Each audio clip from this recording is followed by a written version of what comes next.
Ladies and gentlemen, let me tell you something real.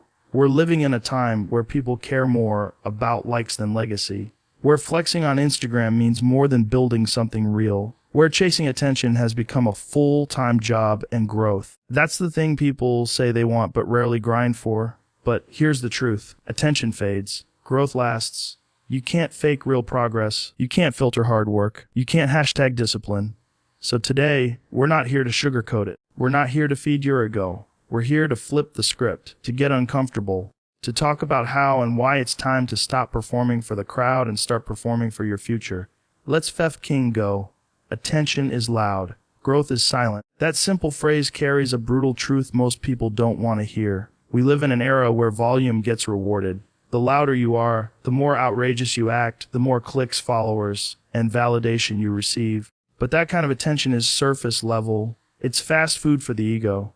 Tastes good in the moment but leaves you empty in the long run. People are chasing virality like it's the new success metric. They confuse being seen with being respected. But there's a massive difference. Attention thrives on performance. It feeds on quick dopamine hits and applause from people who probably don't even care about you. You post something flashy, maybe you get 1,000 likes. You go viral, people talk for a day or two. Then what? The attention dies down and you're right back at square one. It's temporary, it's reactive, it's not rooted in anything solid. And the worst part, most of the time, chasing attention means sacrificing authenticity. You're no longer doing things because they matter to you. You're doing them because they might trend. Now let's talk about growth. Growth is a whole different animal. It's quiet. It's slow. It's not sexy. Nobody's cheering you on at 5 a.m. when you're grinding alone. No one's clapping when you're reading, learning, failing, getting back up, and building brick by brick. Growth is not designed to get applause. It's designed to build you from the inside out. It's what happens behind the curtain in the shadows where nobody's watching. And that's where the real transformation occurs. The problem is growth doesn't give you instant gratification. It doesn't flood your phone with notifications. It doesn't validate your existence with hearts and shares. It demands consistency, discipline, reps, patience. And let's be honest, that stuff doesn't look good on social media. No one wants to post about the days they got rejected, failed, or felt like quitting. But those are the exact moments that shape you. That's the silence where growth lives. You see, chasing attention is easy. All you need is a camera, a gimmick, and a little bit of shamelessness. But chasing growth, that requires character. It requires saying no when it's easier to say yes. It requires you to be okay with being underestimated, overlooked, and unknown. Because you're not playing for applause, you're playing for mastery. You're not trying to go viral, you're trying to go deep. And deep takes time. People say they want success, but what they really mean is they want a recognition. They want the perception of greatness without the pain it takes to become great. But attention can't build your business. Attention won't keep your mind sharp. Attention won't teach you how to lead, how to fail, or how to persevere. Growth will, every single time. The most dangerous thing about chasing attention is that it tricks you into thinking you're making progress. You start mistaking noise for momentum. You start believing your own hype, and that's when you stop evolving. Because attention rewards what worked yesterday. Growth demands that you get better tomorrow. Attention says, look at me now. Growth asks, who am I becoming? So while the world is busy screaming for likes, posting for clout, and selling illusions, there's a rare breed out there doing the opposite. They're building in silence, studying, training, planting seeds that don't need the spotlight to grow. They're not in a rush to be seen, because they know that when the work is real, the results will speak louder than any post ever could. Clout fades, skills compound. That's the difference between being a moment and being a movement. Clout is temporary. It's a performance, a highlight reel curated to impress people you'll probably never meet and who likely won't remember you a week from now. It gives you attention, but not depth. It gives you applause, but not ability. Skills, on the other hand, are permanent. They stack, they evolve, they multiply over time. Skills are what carry you when the attention is gone, when the hype has died down, when the crowd has moved on. We're living in a culture that rewards clout chasers. People go viral for doing outrageous things, jumping on trends, or mimicking someone else's formula for 5 seconds of fame. And for a while it works. The numbers go up. People recognize you. Brands might even call. But here's the question nobody wants to asking: what happens when the algorithm changes? What happens when someone newer, louder, or crazier comes along? because they always do. Clout doesn't build roots. It's not sustainable. It's sugar, sweet at first, then it rots everything from the inside out if you live on it. Skills don't fade. You put in the hours, you develop mastery, and suddenly you've built something no one can take from you. You can lose followers, but you can't lose your knowledge. You can be ignored by the crowd, but your capabilities still exist. That's power. That's leverage. When you invest in skills, real ones, not just performative ones, you create long-term value. You can pivot, you can adapt, you can serve people, you can build, you can teach, you can create income, impact, and freedom. That's what clout can't do. Clout is external. Skills are internal. You don't need validation to sharpen your craft. You don't need permission to learn, to practice, to improve. And when you do that consistently, something wild happens. The world starts to notice, not because you shouted the loudest, but because your work started speaking for itself. Real skills create results, and results are undeniable. You can't fake excellence. You can't pretend to be elite at something for long before the truth reveals itself. Is surface. Skill is substance. The danger with chasing clout is it often steers you away from growth. You're so focused on how something looks that you forget to ask if it actually works. You start choosing optics over optimization. You start doing things for approval rather than improvement. You measure yourself in views instead of value. And that's how you end up plateauing. Famous, maybe, but fragile. Because you skipped the hard part. You skipped the reps. You skipped the grind. You went straight for the tree without running the race. But the ones who choose skills, they build a foundation. They do the boring stuff. The daily reps, the deliberate practice, the uncomfortable learning. And at first, no one sees it.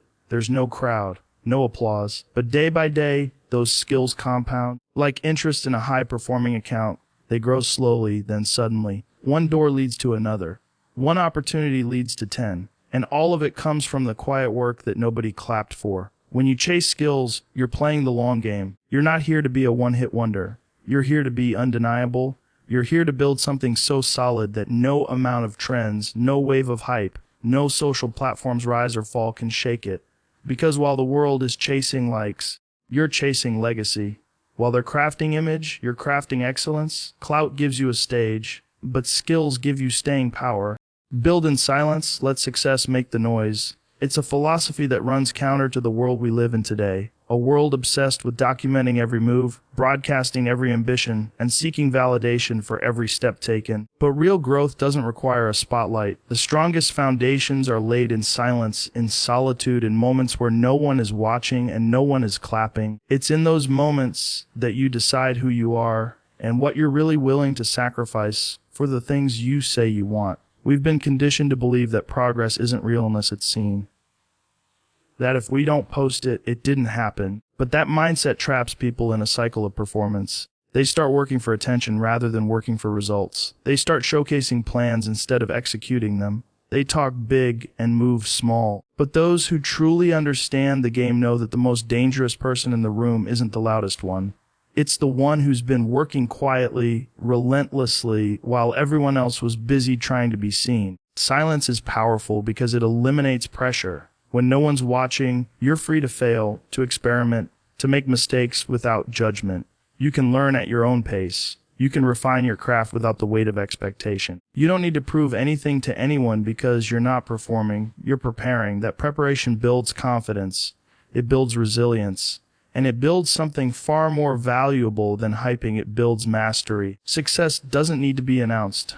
It arrives. It speaks for itself. When the work is real, the results don't need an introduction. They walk into the room ahead of you. But that kind of success, the kind that's unshakable, comes from a place of deep focus. It comes from choosing the grind over the glory. It comes from months, even years of consistent action with no immediate reward. And it requires a kind of mental toughness most people avoid. Because it means saying no to distractions, saying no to applause, and saying yes to the work every single day. When you build in silence, you protect your momentum. You're not swayed by opinions. You're not distracted by outside noise. You're not constantly resetting your direction based on feedback from people who aren't even on the journey with you.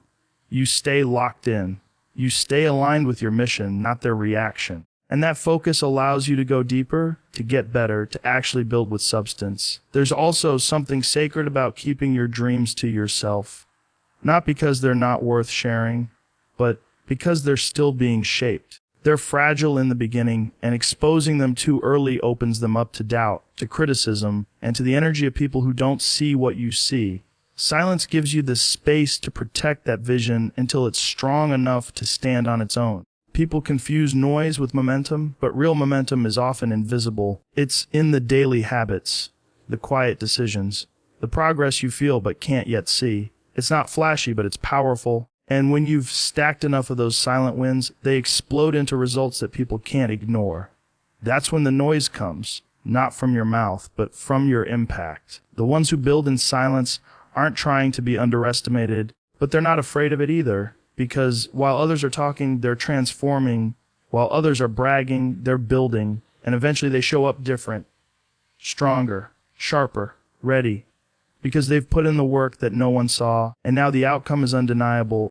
Chasing validation kills discipline. It's one of the most silent killers of potential in today's world. You start out with a clear goal, a purpose, a vision of where you want to go. But somewhere along the way, you start caring about what people think. You begin to measure your progress not by how far you've come, but by how many people are clapping. You trade internal standards for external applause, and in that moment, your discipline begins to decay, because discipline doesn't thrive in noise. It grows in clarity and commitment, not in public approval. Validation feels good. There's no denying that. When people like your post, when they compliment your grind, when they recognize your hustle, it hits a part of the brain that makes you want more. But that's the trap. The more you chase validation, the more you shape your behavior around what gets a response instead of what gets results. And once your actions are tied to other people's reactions, you lose your edge. You stop doing things because they're necessary, and you start doing things because they're popular. That's how discipline fades. Quietly, slowly, and sometimes permanently. Discipline is boring. It's repetitive. It's waking up early, doing the work, staying focused when no one's watching. It's making hard choices that no one will ever praise you for. But chasing validation pulls you in the opposite direction. It makes you crave excitement, recognition, novelty. It convinces you that the grind only matters if people receive it. And once you start needing an audience, your consistency becomes fragile. You'll only work when it's noticed. You'll only push when someone's watching. That's not discipline. That's performance. The most dangerous part about chasing validation is that it feels productive. You post a motivational quote, you share a workout, you show off the process, and people respond. They hype you up. They tell you're crushing it, but deep down, you know the truth. You know whether you're really putting in the work or just curating the illusion of effort. Validation masks the truth. It gives you a false sense of progress. And in that illusion, discipline quietly erodes because you start believing the praise instead of confronting the work that still needs to be done. Real discipline is built in discomfort. It's forged in silence when there's no feedback, no recognition, no reward. It's doing what you said you'd do long after the mood you said it in has faded. It's choosing what's right over what's easy, over and over again, even when nobody cares. And chasing validation kills that instinct. It makes you impatient. It makes you soft. Because the moment people stop clapping, you start questioning yourself. You start wondering if it's worth it. You start compromising. And every little compromise chips away at the core of who you were becoming. The truth is, the people who are truly dangerous, the ones who achieve uncommon success, aren't driven by validation. They're driven by vision. They're not addicted to applause. They're addicted to progress. They don't care if anyone notices because they know the results will speak louder than any post ever could. Their discipline is rooted in something deeper, in purpose, in legacy, in the fire of becoming someone they can respect when no one else is around to see it. When you're chasing validation, every setback feels personal. Every bit of silence feels like failure. But when you're rooted in discipline, you keep showing up regardless. You don't need noise to stay committed. You don't need likes to take action. Because you're not doing it for them. You're doing it for the future version of you that's counting on it. Growth doesn't trend. It transforms. It doesn't go viral. It doesn't show up in your feed wearing flashy edits and bold filters. It's not exciting on the surface. In fact, most of the time, real growth looks like routine, repetition, and long stretches of nothing spectacular. That's why people overlook it. That's why it doesn't get shared or celebrated. But while everyone is chasing moments that pop, growth is happening in the background, reshaping who you are in ways that no trend ever could. The problem is, we've been trained to chase visibility. If it's not being talked about, if it's not being noticed, we assume it's not valuable. But growth isn't built to be seen, it's built to be lived. It doesn't care about timelines. It doesn't adjust to what's trending. Growth moves at its own pace. Sometimes it's slow, sometimes it's painful, sometimes it's invisible, but it's always working. And if you trust it, if you commit to it, it will transform everything, not just how you look or what you do, but who you are at the core. Trending things are usually built to be consumed quickly. They're disposable. They're made for the moment, not for the long haul. Growth is the opposite. It's uncomfortable. It demands consistency without immediate reward. It asks you to keep showing up even when nothing seems to be happening. It requires faith.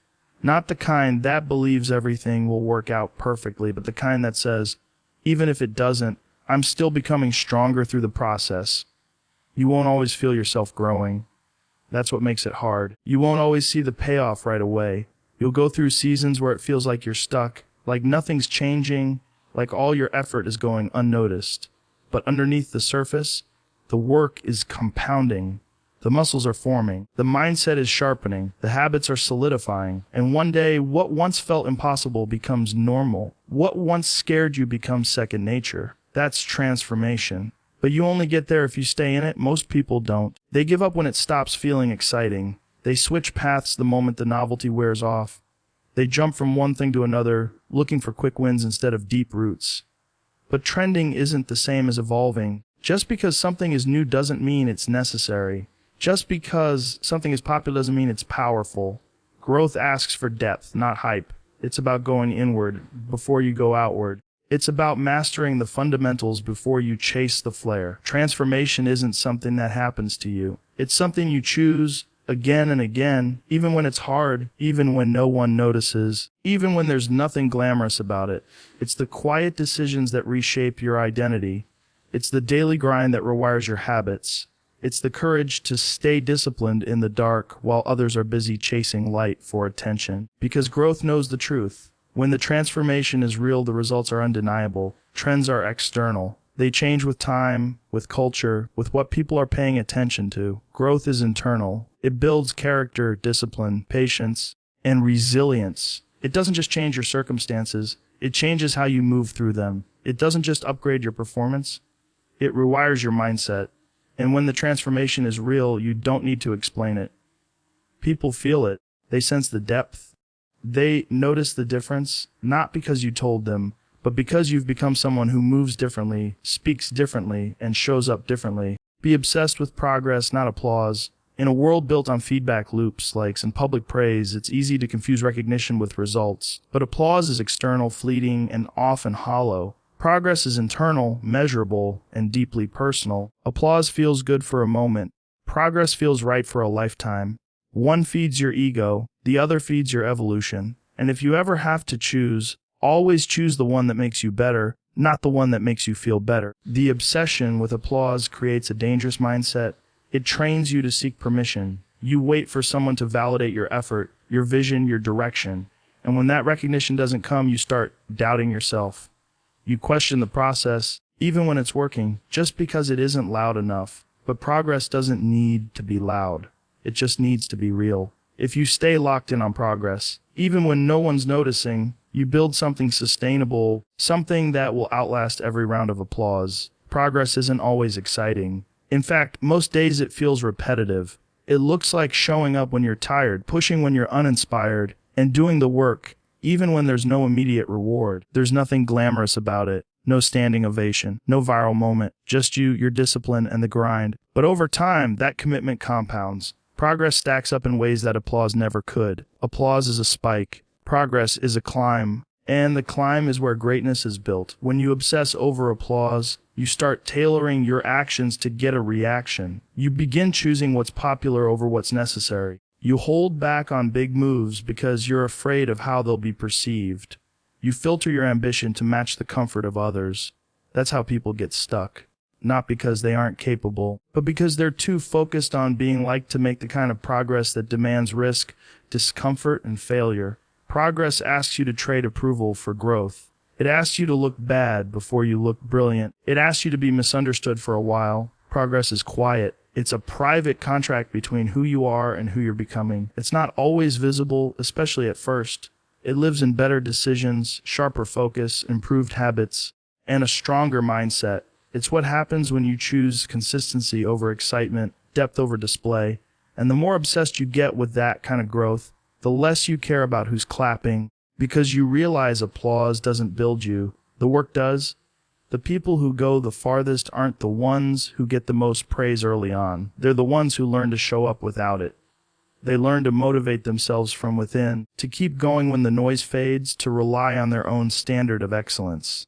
They find pride in the process, not the performance. And over time, that internal drive becomes unshakable.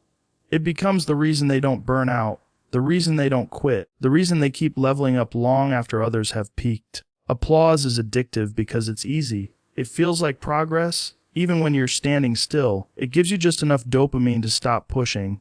But real progress is harder. It demands sacrifice. It requires you to go unnoticed for a while, to put in the kind of effort no one ever sees. And you have to be okay with that. You have to love the process more than the praise. You have to find fulfillment in the work itself, not just in the reaction it gets. Being obsessed with progress means falling in love with the journey, not just the destination. It means measuring yourself against your past, not against other people's opinions. It means getting up one more time, even if no one's watching, even if no one cares, because you do. Because you know who you're building. Because you're not in it for the claps. You're in it for the climb.